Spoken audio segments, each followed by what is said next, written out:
السلام عليكم ورحمة الله وبركاته daawadayaasheeda qiimaha qaayalo meel kasta joogtaan kusoo dhawaada shabakada wararka ee Sela 24 maanta waxaan idiin haynaa bal dhawaaqyada ka soo kala yeeray dalka iyo dibadda ku aadan doorashooyinka dib u dhacay iyo kalsoonidii madaxweyne Muuse oo hoos u dhacday reer Ceerigaabo oo maanta siiri iyo mudaharaad madaxweynaha ku soo dhaweeyay beeshii caalamka oo iyaguna fariimo kala duwan u diraysa laakiin su-aasha ugu weyn waxay tahay Somaliland oo kor u socotay maxaa hoos u soo celiyay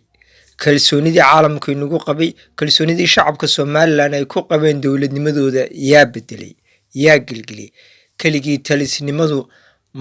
dawladnimada wax tartaa mise shacabka wax yeeshaa maanta madaxweynaha jamhuuriyadda Somaliland oo gobolka Sanaag magaalada Ceerigaabo booqday oo doonayay inuu mashaariic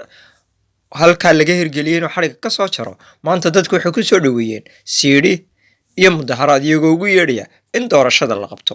beeshii caalamka oo iyaduna dawladda Ingiriisku khaasatan ahayd dawladaha aadka inoogu halgamaya xildhibaanadooduna ay aad Somaliland u taageersanaayeen fariin bay u soo direen Somaliland ay leeyihiin dib u dhaca iyo xuquuqul insaanka hal ilaaliyo dibna miiska wada hadalka hal isugu soo noqdo maanta marka dawladnimadaadii lagala talinayo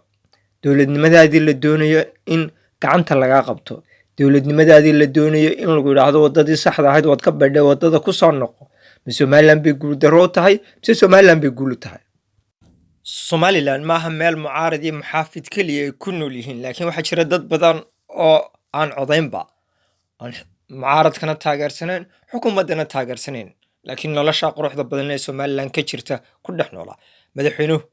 shalay wuxuu magacaabay komishinkii doorashooyinka hagi lahaa dhammaantood inta la soo magacaabay marka inanta laga reebo waa xisbigii kulmiye iyo xukuumaddiiba madaxweynaha gartanaqaya yaa doonaysa inay talada dalka hore u sii wadaan komishinka waxa ahayd in laga dhigo dad khibrad leh oo 10 sanadood jooga inta da'doodu ay gaarayso xilligii shaqada haddaba tallaabo kasta Somaliland qaato markii muran iyo qalalaaso siyaasadeed uu qaribo Somaliland xagee u soconaysaa maanta dawladihii reer Yurub ee Somaliland taageeri jiray waxay leeyihiin wadadii saxda ahayd kuma socotaan haddaba madaxweyne wixii dadku ku dhiibtay waxay ahaayeen dawladnimo Somaliland ay wada leedahay maanta marka 5 sano dhamaato waxa muhiim ah inaad soo sharaxdo haddii kalsoonida ay dadku ku siyaana aad madaxweynaha 5 sanadood ee soo socda noqoto haddii kalena sidii madaxweynayaashii hore gurigaaga lagu soo salaamo laakiin go'aankaadu ku yaala assalaamu calaykum waraxmatullaahi wabarakaatuh anigoo cabsaaq axmed jaamac kaga tagaysaa abshuwani matobamba